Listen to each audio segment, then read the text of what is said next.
This is a serious blow of, if you like, Hezbollah communications system. So this is a serious thing. And I think speech of Sayyid Hassan Nasrallah yesterday was very clear that it's Israel go beyond all the red line. We see how Israel behaved. It was not prepared in the last few months. It has been prepared in the last 2-3 years.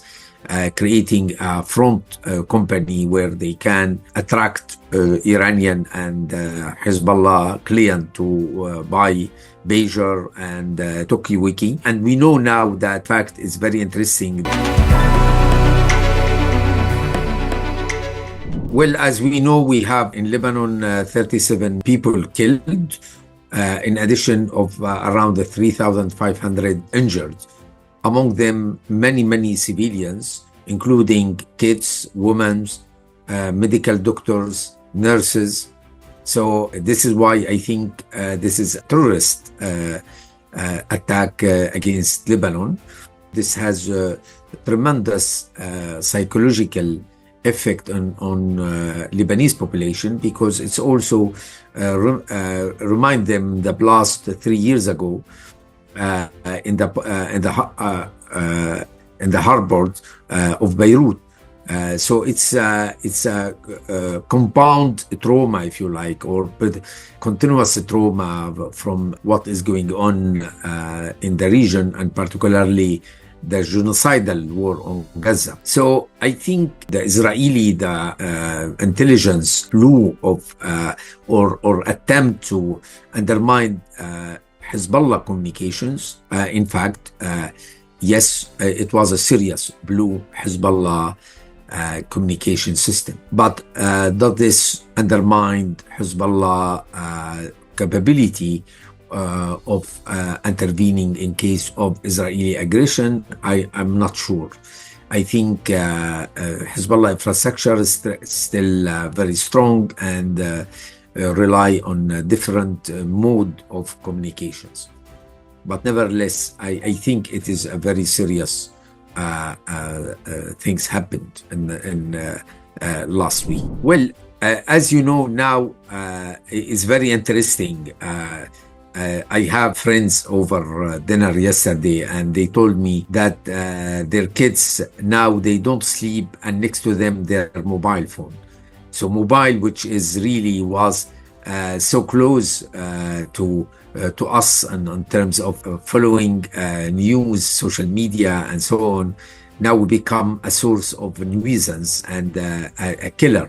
So you feel that you may have a bomb at home. So this is, if you like, this kind of psychology where Lebanese are living.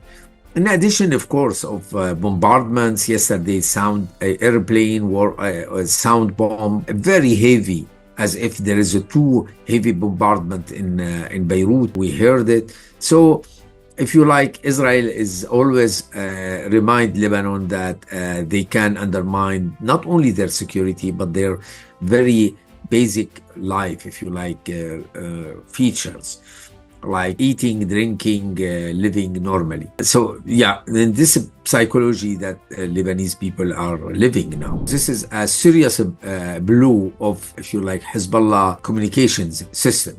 So this is a serious thing. And I think the speech of Sayyid Hassan Nasrallah yesterday was very clear that it's Israel go beyond all the red line. And we see how Israel behaved. It was not prepared in the last few months. It has been prepared in the last 2-3 years, creating a front company where they can attract Iranian and Hezbollah client to buy Bejar and Tokiwiki. And we know now that, in fact, it's very interesting that the person who sell this Bejars is a Norwegian from Indian origin. So he was collaborating with the Mossad.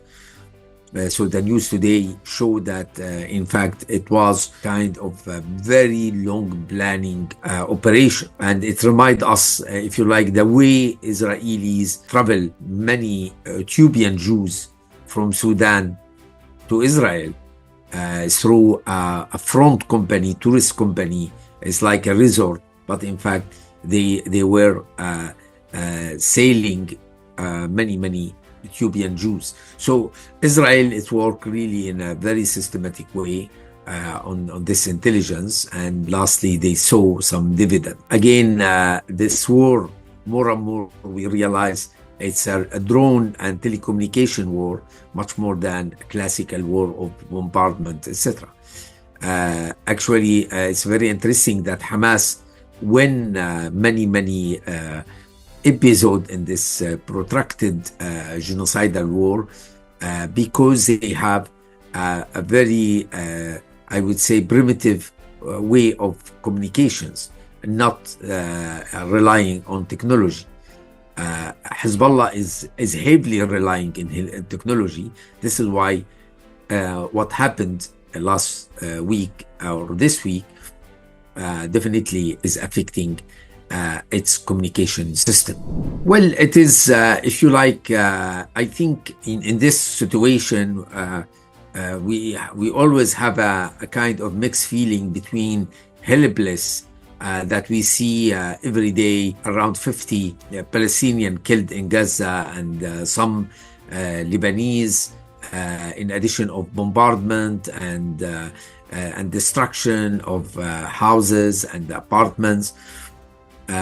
So we feel helpless, but in the same time, people also express resilience and determination to undermine this oppressor, this colonial oppressor, the Israeli colonial practice.